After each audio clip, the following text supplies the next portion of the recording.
I'm Vanessa Tyler. Welcome to the new season of What's Eating Harlem, where we cover the most exciting community in the world.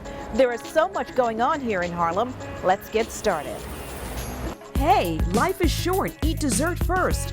So says Lexis Dilligard. Her Harlem sweet shop has cookies, cakes, and candy. Wow. People see me on TV and they have a certain perception and they think a possession, obsession. They think I'm going to whip out something up, and it's this. Tamron Hall is obsessed, and she came to Harlem to talk about it.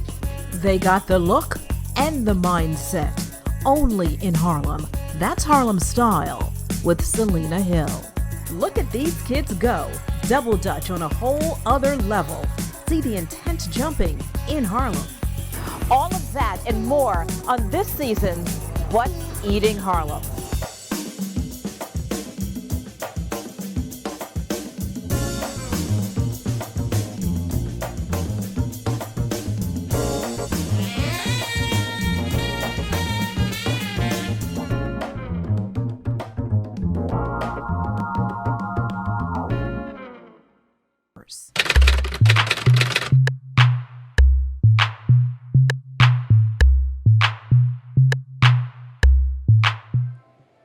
Look, as the freshly made Italian butter cookie with the raspberry jam center is dipped in chocolate. But Lexis Dilligard of Lady Lexis Sweets shop is not done yet until she dips that chocolate tip in chocolate sprinkles. If you dream of desserts, welcome to your fantasy. Lady Lexis Sweets shop on Harlem's East Side between 124th and 125th in Madison goes by the philosophy, life is uncertain, so eat dessert first. Great advice, which is what I did. Delicious. Because life is uncertain, Lexis took a chance. And so this is a dream. Yeah, well, the second dream, because the first dream was to be an accountant. She had the head for numbers, but the heart for decadent desserts. So she dropped out of Baruch College and went to culinary school. Ironic, baking uses measurements, numbers. She has the skills for both. Now all she needed was a following. She started right in her own Harlem neighborhood. I was actually around the corner from here, so it's my building, we live right upstairs, and I was selling for about 5 or 6 months outside, selling cookies and candies. So we would just set up a table every day, and I would bake like at 4 a.m. and come downstairs and then have the stuff outside and just sell it. It was her mouth-watering menu that made the people come back for more. We had bread pudding there, we had sweet potato loaves, carrot cake, and all of our main cookies. So we had the first ones, the originals, which are rum raisin oatmeal, peanut butter oatmeal, and chocolate coconut. And we would sell peanut brittle outside. Lady Lexis Sweets shop is just that. Not a bakery, but grander. We're a sweet shop. So it's an all-around, I guess, confectionery, like a palace, I guess, right? So we do candy, so everything is handmade. We don't use any preservatives or artificial flavors, and we try to make sure the ingredients we use in our baked goods don't have any artificial flavors or ingredients. Like sprinkles, we've had to find natural sprinkles, which I didn't even know they had that. There's nothing else in the neighborhood that does what we do. Nobody makes handmade brittle. Nobody makes coconut ginger brittle. That's one of our top sellers also. And we also make fudge when the season comes around. We hand roll truffles. We even make rugula. So we hand make our own rugula here too. There's more. In addition to the sweets, there are wholesome homemade soups. Lexis's mother is her business partner. Lexis's 2 sons, 4-year-old Liam and 2-year-old Lucas, are in charge of quality control tasting. Truly a family business. So my mom makes okra soup, which is one of our things. We have chicken noodle soup here, which is a classic. The okra soup actually has neck bones in it, and it has a lot of okra, and it's tomato based, and has shrimp in it. So we put that, sometimes we put it over rice, but here we just serve it with soup and a sweet cornbread. Not everyone can taste the goodness from this sweet shop, specifically those who lost their sense of taste due to chemo. Near the shop is the Ralph Lauren Cancer Center in Madison and 124th. Lexis makes a treat for them. So we created a granola that's supposed to, when I did a lot of research on cancer patients and what helps them with their taste buds, a lot of times it's really hard for them to taste after they have their treatments. And then also, I'm pretty sure they probably give it to people that are in there waiting and, waiting for the results and stuff. So there's a little bit of comfort, a little sweetness, and not too sweet, to help them through. But for the rest of us, watch your waistline. Everything is incredible. People need to know, you can have your cake and eat it too. Life's too short, so eat dessert first. Life is short. You might as well eat that cake. It's not gonna kill you today to eat the cake. Don't have a whole cake.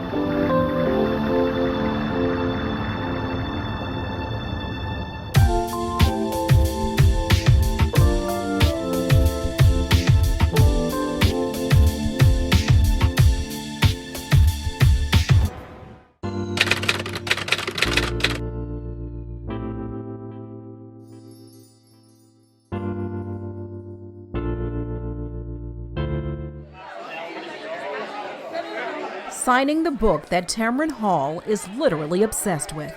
In fact, everyone at this Harlem book release held at Ginny's Supper Club is obsessed with getting it. Without further ado, I'd like to bring up Tamron Hall. The book is titled A Possession Obsession.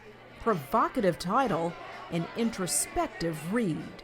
The beauty of her book captures that. It does not define us by race, by gender, by sexuality. It defines us by humanity. The book is a compilation of what we humans hold dear.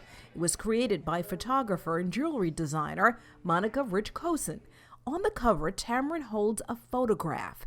It's more than just a picture in a frame. This is the first home I ever knew. This is the place where I was brought after I was born in Luling, Texas. It's a home my grandfather built. It was this home. It represents everything of who I am, and she so beautifully captured it. I sent this book to my mother in Texas, and I think we cried on the phone for about an hour. Although the house is gone, the memories linger. That's the purpose of the book and the passion of the author. When I started to ask people if they had to choose one thing that was really special to them and meant something, I think what was happening is that it brings up stories. It's not necessarily always about that piece. They'll say, oh, this is a ring from my grandmother. Oh, my grandmother was like this. She was like that. Oh, she used to cook for me. She used to take care of me. It brings up the stories that really surround the piece. A possession obsession can be many things. Harlem's Musa Jackson is in the book with his obsession. In the book, my possession obsession is Harlem. Harlem born, bred, and world traveled. It still comes back to here. It's a possession obsession, right? I don't possess Harlem. I obsess over it for sure. Other unique answers, Judge Judy, who said hers was her father's glasses. She uses them to read things she thinks he would have liked. Usher is in the book too. His possession obsession is his home, a sanctuary for him and his family. Many of the people in the book were here at Ginny's Supper Club for the event, like celebrity and fashion photographer Johnny Rosen, speaking with famed fashion stylist Freddie Liba, whose possession obsession is his mother's Bible. The way she step up in the spot, you can tell she kinda smooth. She keep a couple goons so nobody made a move. For rapper artist Farrah Boulay Burns, her obsession is with writing music. Monica has done just a brilliant job of bringing a wide range group of people together that I think are relatable, and I can't stress enough. We look at books and in this day and age of overconsumption and overstimulation, I just think this brings us back to the basics. And I love the irony of it. People see me on TV and they have a certain perception and they think a possession obsession. They think I'm going to whip out something up, and it's this. Everybody's was different, and every piece and everything that anyone chose and they cherished, it was all about the story.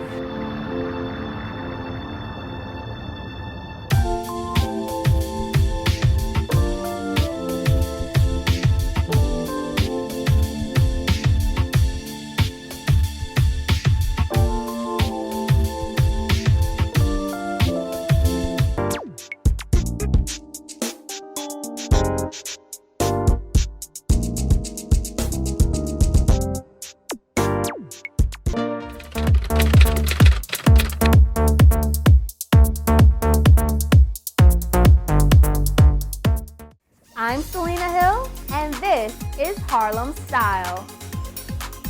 Long before Birdman demanded that the Breakfast Club put some respect on his name, a Harlem-based artist known as Javon Stroop, or JV, launched his own clothing line called This Respect Wear back in 2005. He also trademarked the word respect and expanded his fashion line into cultural and political art. Today, I'm here in Harlem, and I'll speak to this self-taught digital artist about his art, his business, and why he goes by the motto that respect is something earned, not given.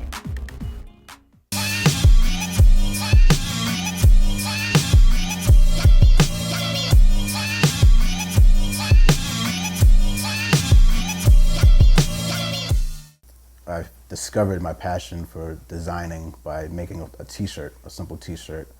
And on the front of the t-shirt said, "Do not feed the pigeons." On the back it said, "No bread and no seeds." At the time I was going through a little something, so I kind of took my frustration and energy and started designing. You sold like 100 t-shirts in 1 week, Yeah, the first time you designed it with this. Why do you think people gravitated to this t-shirt so quickly? It's funny. It's actually, I've always been kind of a person that does play on words. So like I like to take something that might mean something to me, it might mean something different to somebody else. So the actual design, that "Do not feed the pigeons," you know, a lot of people just loved it because, you know, they said that, well, when I go to the park, I don't feed the pigeons. And I'm like, yeah, that's dope. So wear the shirt. And I feel like a lot of times people gravitate towards things that are natural and real. When and why did you decide to name your clothing line This Respect Wear? The design itself, kind of like I said, with the play on words, the reason why I call it This Respect was, like respect, you have to earn it. So respect, the designs themselves were intentionally supposed to provoke thoughts and meaning behind it. So, you know, somebody might see the design and be like, oh, okay, I don't really get it, and then maybe walk away and then be like, oh, that's what he meant. So that's kind of like respect, that you don't get it right away, you have to earn it. The brand, as you said, is taking off, and it's not only just a fashion line, but now you create these beautiful art pieces that pretty much have like a political statement or some reference to hip hop. What would you say is your inspiration for creating the art?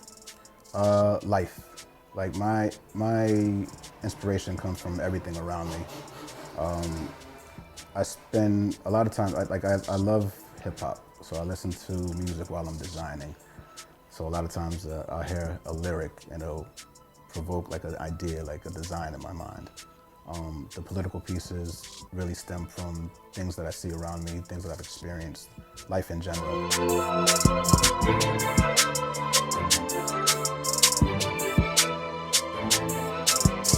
Birdman pretty much brought a lot of attention to the word respect when he went to the Breakfast Club and demanded that everyone put some respect on his name. But you own the trademark of respect spelled with a K. So I understand that a few months ago you emailed him, you emailed his people, and you even filed a lawsuit. Is that still ongoing? It's still ongoing.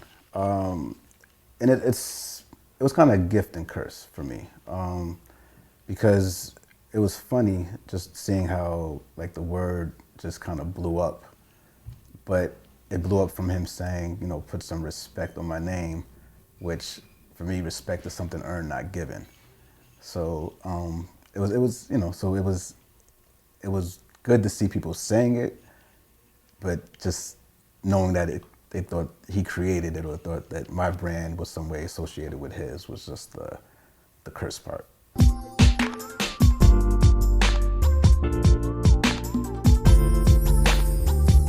Would you say that your personal style is in any way reflective of the art that you create? Pretty much all of it is.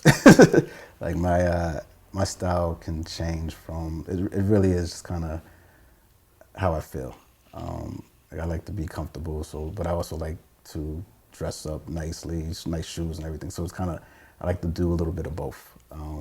But I like to have images and designs that make people, you know, start conversations. So that's really my style.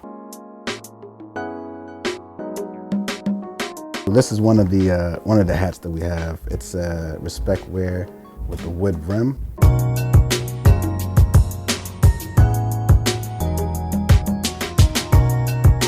And I went with the Old Harlem hoodie as a new design that we're doing. It's kind of like a play on words with New York, so Old Harlem.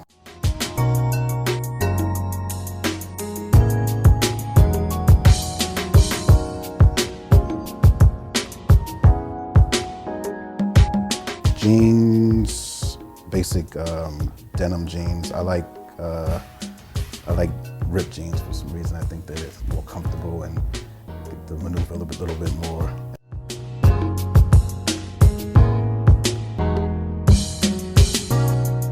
Sneakers we go with Pumas, actually, keeping it plain and simple.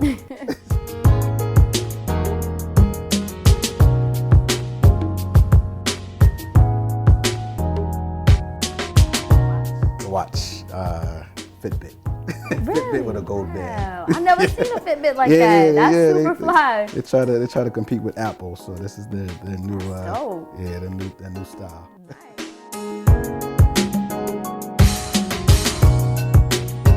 I love hip hop, so I listen to music while I'm designing. So a lot of times I'll hear a lyric and it'll provoke like an idea, like a design in my mind. The political pieces really stem from things that I see around me, things that I've experienced, life in general. Growing up being a young black male, I experienced a lot of things in my life that, good and bad, but me being able to take those bad things and convert them into art pieces so people could kind of feel what I was going through at that time. Right. So that's kind of what kind of keeps me going. I'm not, a lot of people, like I said, a lot of people can write down in a journal how they feel. I write down how I feel by making art. So if it's fresh and super dope, then it must be Harlem style. I'm Selena Hill.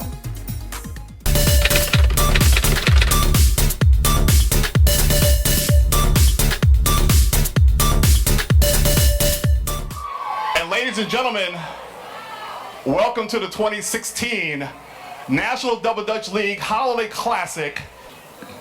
Ready ropes, good luck, begin. Who needs luck when you've got these skills? These kids are tearing up the Apollo stage as the Double Dutch Championship jumps for its 25th year right here in Harlem. These jumpers are no joke. They're acrobatic, fancy, and fierce. Some of the top teams in the world competing for the fastest team in the world, as well as the best fusion freestyle team, the best of show in the world. We have old teams that are trying to compete and keep their legacy, and we have new teams that are coming in and trying to break records. Turning the rope and jumping to the beat, teams from around the world, like Japan, who turned jumping with 2 ropes into a national passion. In 1992, we invite some top US team to come to Japan to show what double dutch is. And then we learn double dutch from them. We have so many coaches in Japan. So we grow up and then we can teach how to jump to the kids. Who knew the game many grew up in Harlem playing on sidewalks in the summer would turn to this? The National Double Dutch League president says her father had an idea and the vision. My father, David Walker, was a New York City Police Department sergeant who developed the sport of double dutch as a community affairs officer in Harlem. At that present time in 1972, there weren't too many youth activities for young ladies. There were like baseball, basketball, football for boys. He was a police officer walking down the street in Harlem, saw some girls jumping rope, and thought it would be a great urban activity to start into a competitive sport. The speed is mind-blowing. Every time the left foot hits the ground, that's a point. This judge kneels to keep count. Competitive jumping is not just for girls. Boys are into it too. Who says young people don't get enough exercise? Make no mistake, this is a workout. Think 1 is tough? How about 2? Then things take a dramatic turn, with double dutch brought to a whole new level. But in the end, one team could not be beat. This is not our first win. Okay, so you guys are the reigning champions. We are used to winning. We are used to winning. Winning is what we do. Although, like I look at, when I teach my kids, a win and a loss is still room for improvement. It feels good to win again and participate because it's exciting to do double dutch. It's more than just a rope. For Brooklyn's jazzy jumpers coming straight out of Brownsville, this is more than just the rope.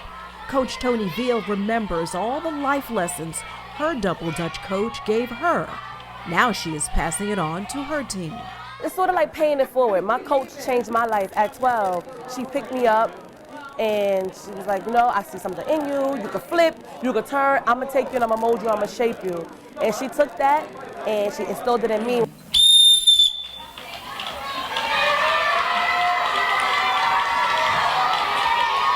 You see everybody of all communities in the world supporting my father's legacy, his vision, and supporting our sport.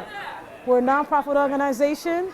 We want to keep going, but double dutch is not forgotten. We're still here.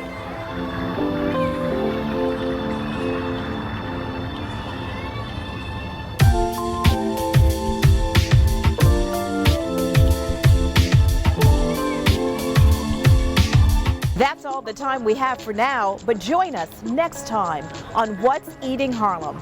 I'm Vanessa Tyler. See you uptown. Yeah, me and you taking flight on this electric ride. World sees us tonight. We're lightning bolts in the sky, flashing with thunder, and it's beautiful all over. Yeah, let me feel vibrations going through my system. Send shockwaves to me. Send shockwaves to me. Now make it